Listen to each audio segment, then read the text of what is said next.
but thank you so much for having me here today. A little bit about myself. I live in Hershey, yes, where we make chocolate, but I'm originally from California.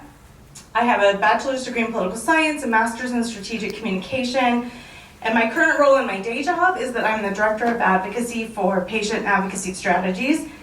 I'm also on the board of Crebe Connect, and I was elected in the fall to the Derry Township School District School Board as a forward independent. This is my family. I have 8-year-old twins, so my life is very busy. So I did write this out because I have ADHD and this keeps me on track, so I am going to mostly read. And speaking of ADHD, one of my greatest strengths because of it is pattern recognition. My brain is constantly connecting dots, finding underlying structures, and tracking where things recur. It can be a lot sometimes, just ask my husband, but it gives me a unique lens on life. And so as I thought about what I wanted to say today, that pattern recognition kicked in, and I realized that there have been two massive recurring themes that have been consuming my thoughts lately that are deeply intertwined with each other and with the purpose those of us in this room share. Sorry, I got an arrow. The first is that life is incredibly brief and precious. The second is that it is a conscious choice to allow broken things to stay the same. And since life is so brief and precious, why are we doing this? The truth is that it doesn't have to be this way. And so that is the encouragement I want to bring with this. But the acute awareness of how fleeting life is has driven my entire advocacy journey. It continues to shape the way that I live, lead, and parent, because we each get one life. And I know that sounds cliche, but as you'll see later in the work that I do, it's very relevant. That reality should dictate every single choice that we make, both individually and collectively. In a world full of noise, we have the freedom to choose apathy and division, or we can choose the higher freedom of responsibility, because it doesn't have to be this way. In the midst of all of the 250th birthday celebrations surrounding us this year, I have found myself deeply reflecting on the word freedom. More specifically, what are we actually choosing to do with it? We live in a nation of immense wealth and freedom, but in our current culture, we too often see people use freedom, or the casual phrase, "it's a free country," as a shield to excuse selfish behavior and toxic actions. It is a free country, but we need to remember a fundamental truth. While everything is permissible, not everything is beneficial. If the way that an individual or political party chooses to live out their freedom harms someone else, strips away their peace, or blocks progress, then our neighbors truly aren't free, and neither are we. To paraphrase Henry Adams, true freedom isn't the absence of restraint, it is the presence of responsibility. I realize that the words freedom and responsibility may not sound like they belong together, but I have come to find that they do in fact, because freedom depends on us choosing responsibility. Choosing what is truly beneficial for our country and for our communities requires transparency, trust, and honest communication, elements that are almost entirely missing from our current political landscape. It requires recognizing the humanity of those with whom we disagree.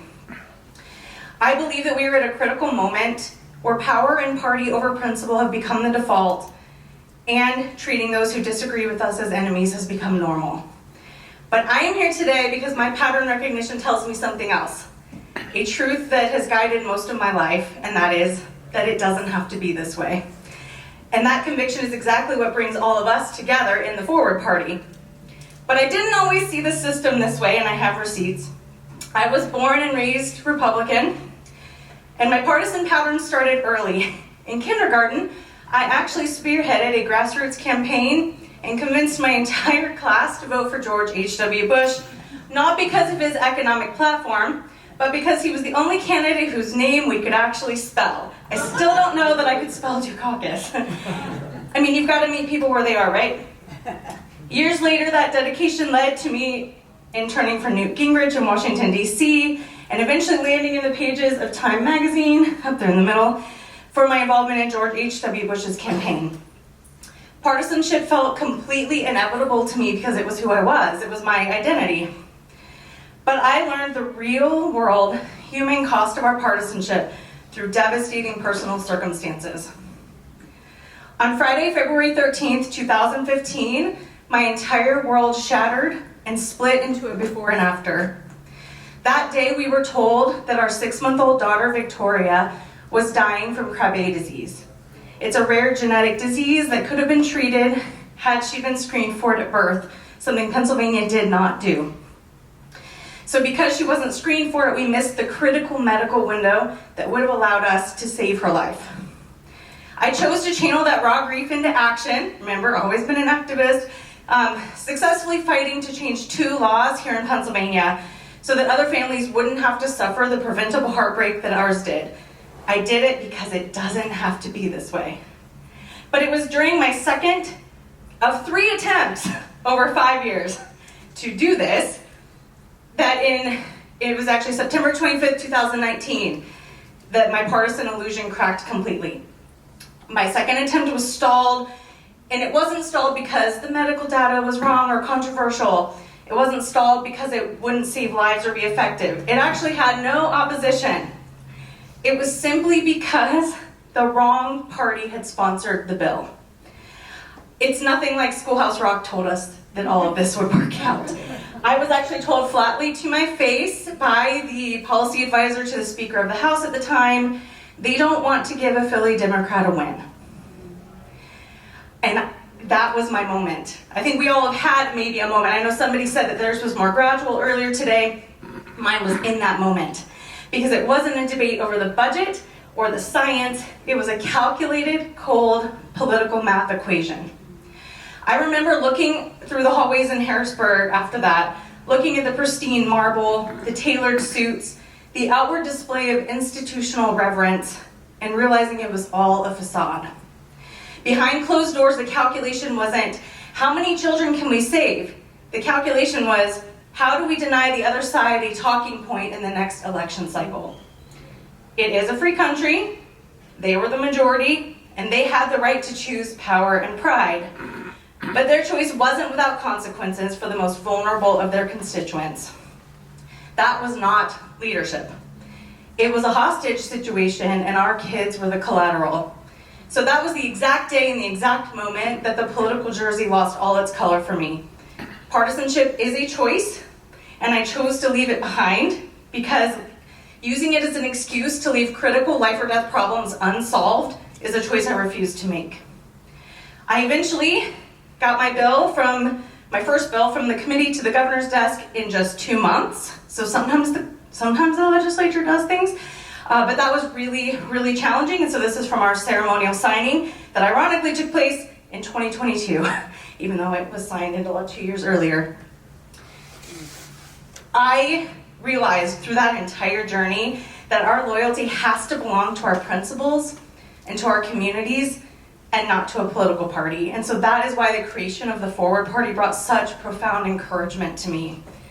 I see this exact same partisan friction today in my everyday life, in my day job, and in my ongoing efforts to navigate the systems that are meant to support my twins. Insurance policies, Medicaid cuts, and administrative boundaries create artificial hurdles that have no business existing. We must not only choose to say that it doesn't have to be this way, but each of us in this room must actually do something to change it. When I wrote my second book, A Brighter Blueprint, re-emphasizing that, I looked back at these experiences and I used that same hyper-focused pattern recognition to figure out what is it that makes somebody an effective advocate. My brain could not just leave it at, the system is broken. It actually forced me to figure out how it is broken, how we could fix it, and then how to thread it all back together. And so I now realize that the threads that I talk about in my book are not just advocacy tools, but they are the exact principles we need to reshape our political system. While there are 12 threads in my complete blueprint, there's 3 that I'm going to highlight today that are absolutely vital for the mission that we are on together. The first one is the silver thread, which represents nonpartisanship. Though I don't call it that on the chapter title because I didn't want to turn people away. But we must refuse to let labels act as mental shortcuts. When we make our mission our only party, we stop looking at a good idea and asking who's behind it, which party. We look at the idea itself and ask, is this good? Is this worth pursuing? The blue thread is listening to understand, which has truly changed my life along this whole journey. Because the current system reacts, and we are taught to react and be outraged, and that's what everybody wants us to do. The system doesn't listen. Most politicians don't listen. So to move forward, we have to decode the unspoken fears and the administrative barriers behind the resistance that we encounter. That is exactly how I came to find success with Act 133 of 2020. We must find common ground where the old parties only see a battleground. I don't know what's going on with this mic.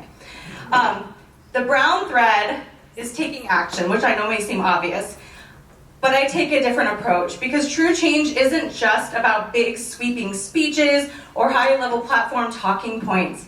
It's about fixing the small administrative failures, which I refer to in the book as potholes, which is something all of us in Pennsylvania can relate to, that determine whether a law actually is going to impact lives. Everybody crosses over potholes, probably every day in this state. Very few people will go to skyscrapers, those big, like I said, the big, huge things that we're drawn to because they're flashy and glamorous. We need to be fixing the potholes. So I want you to raise your hand if you have ever spent hours on the phone with like an insurance company, a school district, a state agency, anything like that, just trying to fix a simple problem. Yes, obviously. These potholes exist everywhere in every single industry in every area, especially in rare disease advocacy, which is where I spend my time. We see these potholes when a state passes a great bill, but the administrative rulemaking process takes 3 years to actually implement it. I see it when I try to navigate the labyrinth of insurance policies just to get hearing aids for my twins, where a single line of arbitrary bureaucratic code can completely block a child's access to sound, making hearing a privilege for those who can afford it. That's the next law I'm going to change here. And we're told that's just the way it is. Those are the potholes that I want us all to focus on fixing. The old parties love to fight over the highway design from 30,000 feet and the glamour of it. But the forward party needs to be the movement that rolls up its sleeves and actually fills the potholes on the ground where people live, and that's exactly what we're doing. When we weave these 12 threads together, we build a system that finally works for the people. As you all know, one of our core values is people over party. We believe that a good idea should matter more than who gets the credit for it. Our current political system is intentionally, systematically engineered to make us hate each other, to make us view each other as less than human. But we have the freedom to choose a different path. As great as it would be, we all know that true change doesn't trickle down from the top. Leadership usually reflects what a culture is willing to tolerate. Change wells up from us, from the people. It starts with the small, everyday choices we make when nobody else is watching. Like when we choose to offer grace, choosing to listen to understand instead of reacting, and choosing to actively look out for one another.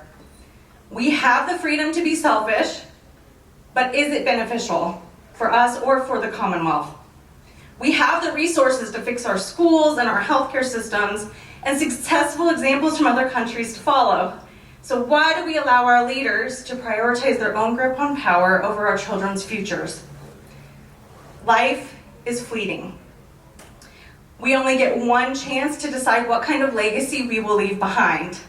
When the history of this era is written, will we be just a silhouette of a lone advocate fighting a lonely battle? Or will we be part of a vibrant montage of a movement that changed the very fabric of this nation? So let's keep pressing forward, not because it is the easy path, but because it is the beneficial one. Let's take our circumstances, our grief, our frustrations, our unique expertise, and our highest hopes, and use them to drive us toward a system that honors the dignity of every single Pennsylvanian. Everything is permissible, but not everything is beneficial. So let's stop choosing what is merely allowed and start choosing what is good, because life is far too precious to be spent in division. Thank you.